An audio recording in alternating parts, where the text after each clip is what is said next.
नमस्कार, स्वागत है आपका चुनाव आज तक पर। मैं हूं आपके साथ प्रियंका दुबे। बाड़मेर केंद्रीय कारागार में जय सिंह नाम की कैदी की मौत के मामले में पनागति विरोध वार्ता के बाद खत्म हो गया।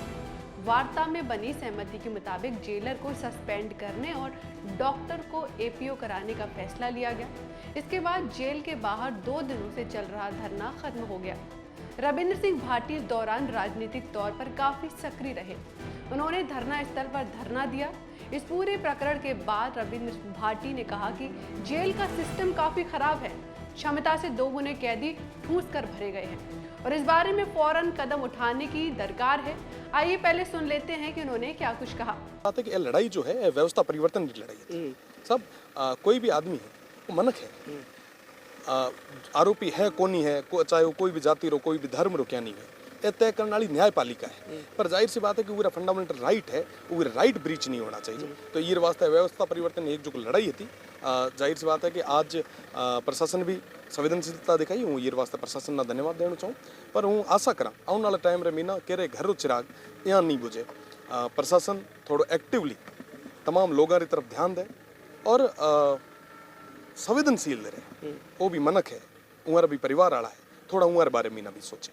इस पूरे मामले के बहाने रविंद्र सिंह भाटी ने अब अलग अलग क्षेत्रों से प्रशासनिक व्यवस्था की खस्ता हालत को लेकर 5 बड़े सवाल उठाए हैं। भाटी ने एक लंबी सोशल मीडिया पोस्ट के जरिए सवाल उठाए हैं। हम बारी बारी से इन सवालों का जिक्र करेंगे और आपको बताएंगे कि आखिर सरकारी सिस्टम की वो कौन सी खामियां हैं जिन पर बतौर राजनेता भाटी काम करने के इच्छुक हैं। भाटी का पहला सवाल न्यायपालिका से है। भाटी ने विचाराधीन कैदियों का मुद्दा उठाते हुए लिखा कि भारत में 5 करोड़ 30 लाख न्यायिक मामले लंबित हैं, जिनमें 1,69,000 मामले ऐसे हैं जो 30 सालों से लंबित हैं। क्या न्यायपालिका के ये कर्तव्य नहीं है कि उन मामलों की प्राथमिकता तय की जाए? भाटी ने लिखा कि दिसंबर 2021 के आंकड़ों के मुताबिक देश के 5.5 लाख कैदी हैं, जिनमें से 4,30,000 कैदी विचाराधीन हैं। वहीं राजस्थान की जेलों में 22,938 कैदी हैं, जिनमें से लगभग 18,000 कैदी विचाराधीन हैं। राजस्थान के ज्यादातर जेलों में उनकी क्षमता से अधिक कैदी हैं। किसी जेल में अपराधी के साथ अमानवीय व्यवहार करना, उसे अपने मानवाधिकारों से वंचित करना प्राकृतिक न्याय के विरुद्ध है। भाटी की मांग है कि सरकार इस विषय पर एक संतुलित नीति लाए।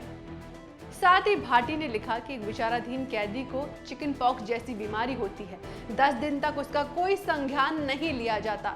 इस संक्रामक बीमारी के बावजूद 50 डिग्री के पार तापमान में 150 की क्षमता वाले कारागार में 250 कैदियों के साथ ही उसे रखा जाता है। जब उस कैदी की मौत होती है, धरना प्रदर्शन होते हैं, तब जाकर प्रशासन सक्रिय होता है। अचानक पता चलता है कि 10 और कैदी इस बीमारी से संक्रमित हो चुके हैं। भाटी आगे लिखते हैं कि इस घटना ने हमारी संवेदनशीलता पर सवालिया निशान खड़े कर दिए हैं। हर बार हम तब सचेत होते हैं जब हालात बेकाबू हो जाते हैं। हम समय रहते सचेत क्यों नहीं होते? भाटी ने दूसरा सवाल गायों में जुड़ी हुई लंपी डिसीज से जुड़ा हुआ उठाया है। भाटी ने लिखा कि 2 साल पहले गायों में लंपी चिकन डिसीज आई थी, जिससे 1.5 लाख गायों की अचानक मौत हुई थी। राजस्थान के सीमावर्ती इलाकों की अर्थव्यवस्था चरमरा गई थी। भाटी ने आगे लिखा कि उस समय सरकार असहाय थी, क्योंकि इस स्थिति से निपटने के लिए कोई पूर्व तैयारी सरकार के पास थी ही नहीं। भाटी ने लिखा कि ईमानदारी से सोचिए, अगर दोबारा ऐसा हो जाए, क्या हम इसका सामना करने के लिए तैयार हैं? जेलों और कैदियों के हालात के बाद भाटी ने जिक्र गायों में हुई लंपी डिसीज का किया है। मोटे तौर पर यहाँ भाटी इस तरह की बीमारी का सामना करने के लिए नीति बनाए जाने की जरूरत पर बल दे रहे हैं। भाटी ने तीसरा सवाल राजस्थान में पड़ने वाली गर्मी और जलवायु परिवर्तन का उठाया है। भाटी ने सवाल उठाया कि क्या हमने इसकी कोई पूर्व तैयारी की? उन्होंने लिखा कि ग्लोबल वार्मिंग के कारण ये पूर्व निर्धारित था कि राजस्थान में हीट वेव इस बार 50 डिग्री के पार जाएगी, तो ये तो स्वाभाविक ही थी कि बिजली की आपूर्ति की मांग बढ़ेगी। फिर हमने क्या पूर्व नियोजन किया? अब तक 150 लोगों की मौत हो चुकी है। ये हालात उस राज्य के हैं जो रोजाना सबसे ज्यादा बिजली का उत्पादन करता है। भाटी ने आगे लिखा कि बिजली उत्पादन के बाद हम इसे सस्ती दरों पर निजी कंपनियों को बेचते हैं और फिर उन्हीं से वापस महंगी दरों पर खरीदते भी हैं। भाटी ने चौथा सवाल पशुधन के लिए चारा डिपो और पेयजल आपूर्ति पर उठाया है। उन्होंने लिखा कि एक संवेदनशील मुद्दा है। हर साल मई और जून महीने में इसकी आपूर्ति जरूरी होती है, फिर भी इस पर कोई चर्चा नहीं होती है। अब भी आम जनता और पशु प्रतीक्षा कर रहे हैं कि कब सरकार इस पर कोई न्याय संगत निर्णय लेती है। साथ ही भाटी ने लिखा कि मॉनसून आने में 1 महीने का समय है।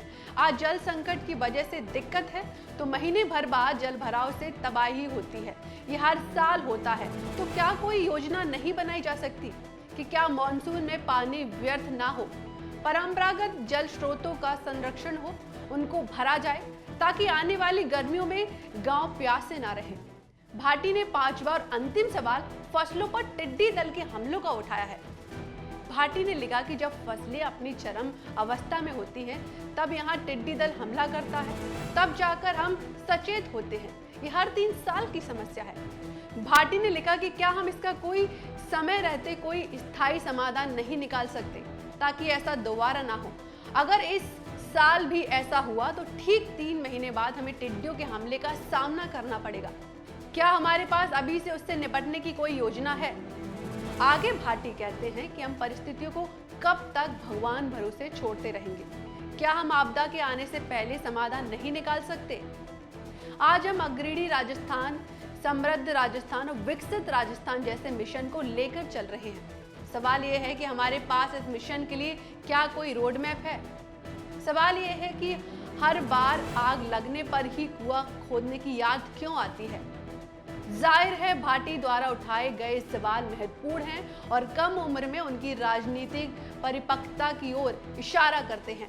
इन सवालों से ऐसा लगता है कि रविंद्र सिंह भाटी राजस्थान की सियासत में लंबी पारी खेलेंगे। फिलहाल मेरे साथ इतना ही। चुनाव आज तक पर आप चुनाव, राजनीतिक पार्टियों और चुनावी मुद्दों से जुड़ी मानक जानकारी हासिल कर सकते हैं। ये वीडियो पसंद आए तो लाइक करें, साथ ही हमारा चैनल सब्सक्राइब करना ना भूलें। नमस्कार।